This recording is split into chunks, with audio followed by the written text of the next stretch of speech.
We're out here getting the potato patch ready for planting. Mr. H has already started moving the wood chips back, and he's already started moving back the cardboard that we had in the garden, because you know we pulled up all of the ground cover in the small garden and we decided to do something different, and I think it's working. This bed right here, we didn't put any cardboard like over it, but we did put cardboard around it, and we mulched it with some wood chips. Remember, we got our trees taken down and we had all that mulch as a result, so we mulched the sides and we didn't mulch the top, and that's because we planted carrots. However, the carrots got overrun by weeds. You could probably still see that there's some carrots mixed in here still. What is that coming up out of there? Is that an earthworm? I think that's an earthworm trying to make his way up. Is it? Where you going, little fella? I don't know what he doing. Is that an earthworm? I don't think that's an earthworm. I don't know.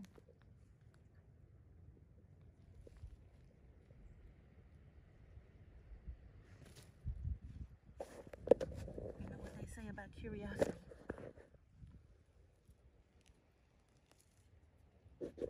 Whatever it is, it's emerging.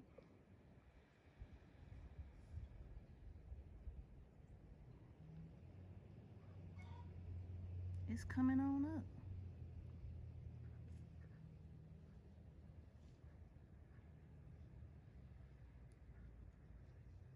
That's not an earthworm.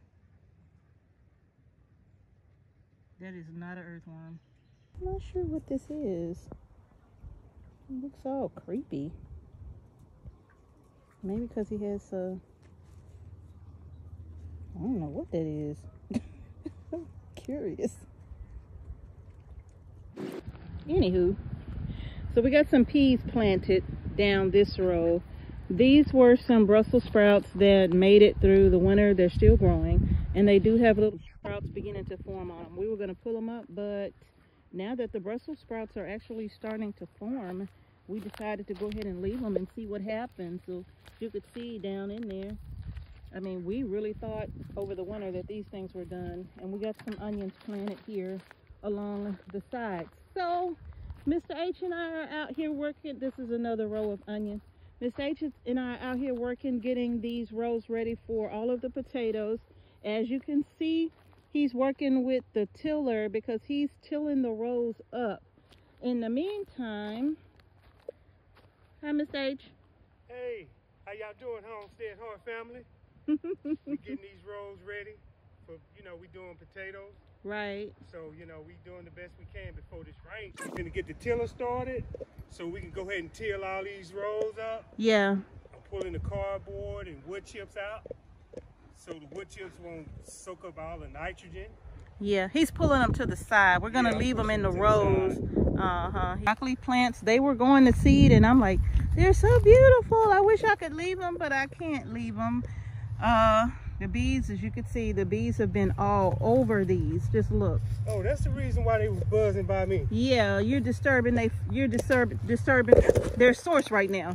They're all in here. Look, everywhere. Just look. They're everywhere. They're all in there. So what you think I ought to do? Well, we don't have a choice. We got to plant potatoes. Well, they gonna come after me, Mrs. H. They gonna come after me. What you gonna do? I'm gonna go my way. You gonna go your way. Once Mr. H and I finish pulling the wood chips back, he's gonna start the tiller again and get the rest of these rows nicely tilled up. And then we're gonna show you what we do next to plant potatoes in the garden here. We were originally gonna plant potatoes in the new garden, but we were running out of time. We're already late planting the potatoes, so we were running out of time, and we just have to go ahead and get them in the ground right now. So we're using our small garden that we usually put our brassicas in to go ahead and get all of this done. I mean, it's in better condition anyway, and it's just It's just loaded with organic matter. So we don't have very much to do. And you know that we typically practice a no-till growing method, but we do need our soil to be light and fluffy to get these potatoes in and to make sure they have room to grow.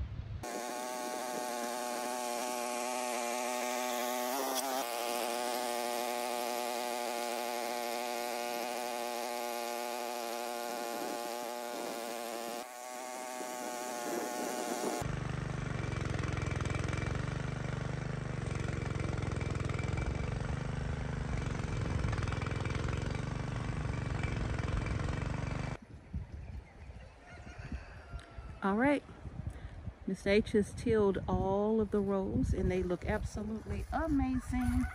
And now what we're getting ready to do is make our trenches so we can get the potatoes planted. Looking just like this one right here.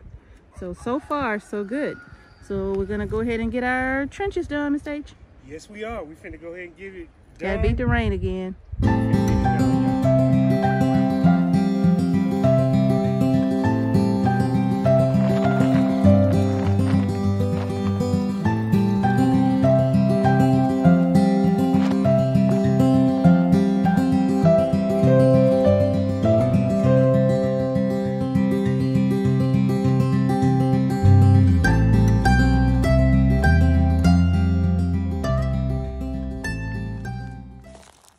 So as you can see, we're digging our trenches about anywhere from 6 to 8 inches wide, and we're just pulling the soil back on both ends, especially down here on the end. We're making like that little swell right there because just in case some potatoes grow out that way at the end of the row, we don't want the potatoes to hit the light. So we want to make sure we have soil around them completely. We got nice wide trenches right here so that we can get our potatoes down in, and that'll just make sure that we have plenty of soil mounded up on the top so that as the potatoes grow, we'll be able to backfill this additional soil. So we have Yukon Gold, All Blue, Baltic Rose, the Caribbees, which is my favorite, one of my favorites. And then we have 3 trays of more Yukon Gold that I saved from the market. So we have quite a few of these that we're going to be getting down. So as you can see, the eyes are very developed on these potatoes, which is awesome. So these are absolutely fantabulous. Now, these potatoes down here, now the Caribbean, the Baltic Rose, the All Blue, you can't see the tag, but trust me, it's all blue. And then more of the Yukon Gold right here, okay? All of these potatoes came from Prairie Family Farm. All right, we're about, huh? I'm gonna start from this end down here. Okay, Mr. H is about to plant the Caribbees. I think we have enough for 2 rows of the Caribbees since we're doing only 25-foot rows. So he's about to start doing those. And I'm going to do the Baltic Rose as well, because I don't think I have enough to do 2 rows of that. Yay, we were able to source some bone meal. Okay, that's the way.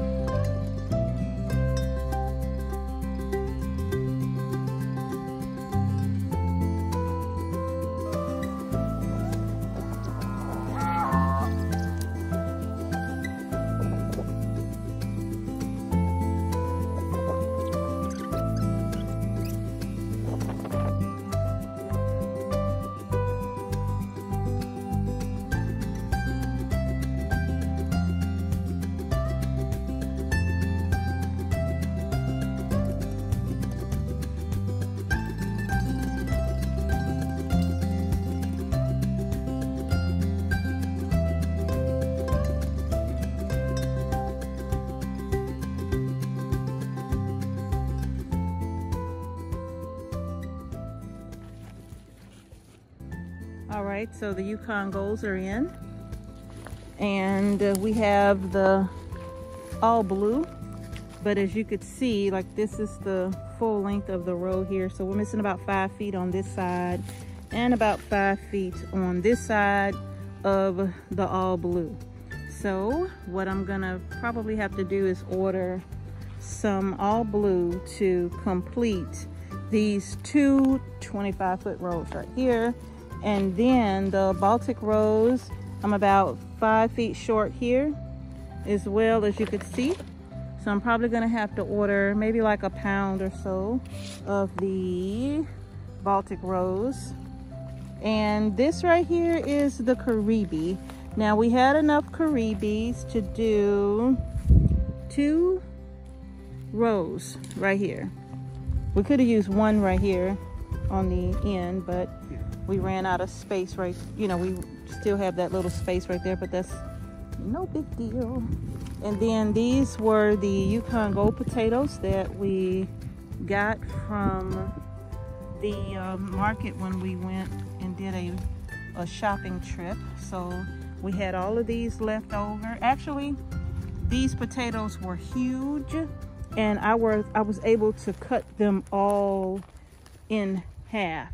So these were some pretty big gold potatoes. What kind of gold potatoes? I don't know. What you say, Mr. H? This is a double row right here. Yeah, this is a double row. We had this row so wide, Mr. H decided that we would make it a double row. And so we got double the amount of potatoes in this row. So yeah. Yes. Very nice. Hopefully we can get a lot from this row. Right. So y'all will see, you know, just how well they do. Yeah, the potatoes that we got from shopping spree, see how they did. Yeah, because all of these down here. Yeah. Look at that. And the eyes are very well developed on those. So we're going to be fertilizing with feather meal and bone meal. And I even have some dolomite as well. So we're going to be just sprinkling this down right over the top of the potatoes. And then once we do that, we're going to come back and add over our chicken salad. Yes. Our composted chicken manure, and we're going to be using that to cover our potatoes. And then once they start growing, we'll use the mounds here to start healing the potato rows up. Okay.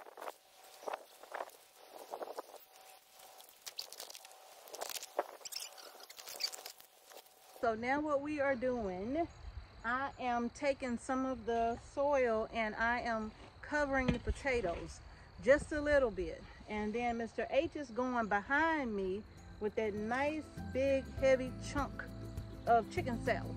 Yes. And he's putting that directly on top of the potatoes. And then we're gonna go back and smooth it all out. So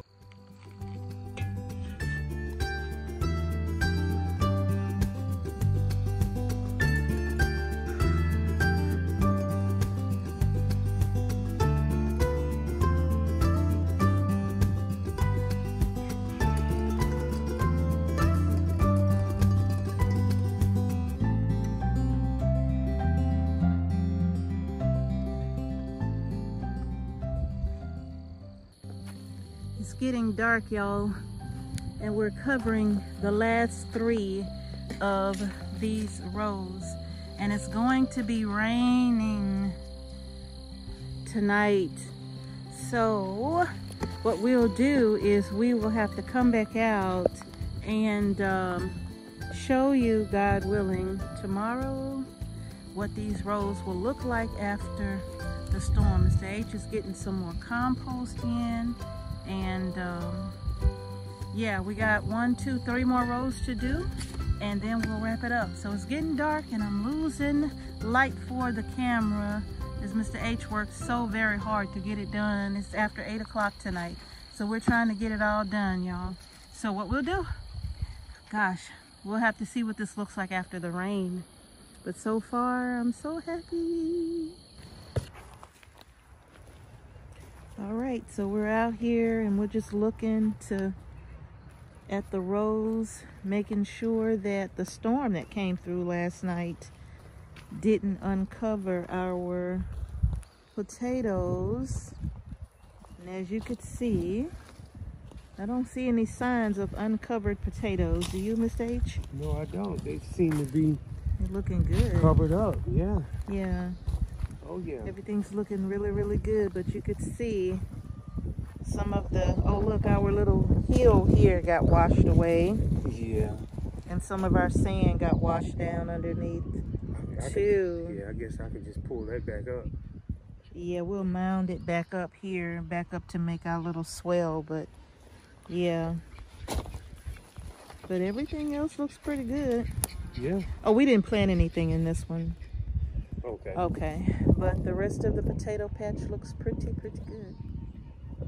All right, y'all, that is going to do it for today's video. Yes. You all, just to clarify what we did, once we dug out these trenches, yes, we dug them deep and wide, right? Yeah. But we did it that way. We didn't do our trenches shallow. We really want to go ahead and just pull the soil all the way up, and that way as they grew, we can just kind of pull and just take it from right here on the side and just bring it in, right?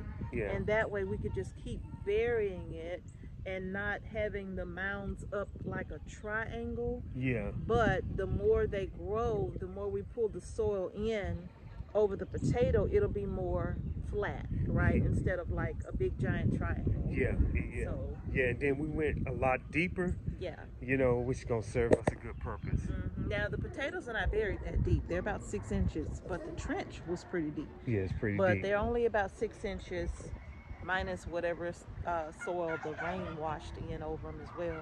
Yeah. But you all, for the fertilizers that we use, you saw the feather meal and you saw the bone meal. So Yeah. we definitely needed to add a little extra nitrogen. We needed to add a little extra of the phosphorus, the bone meal, right? Yes. And then we also added the garden lime, the dolomite.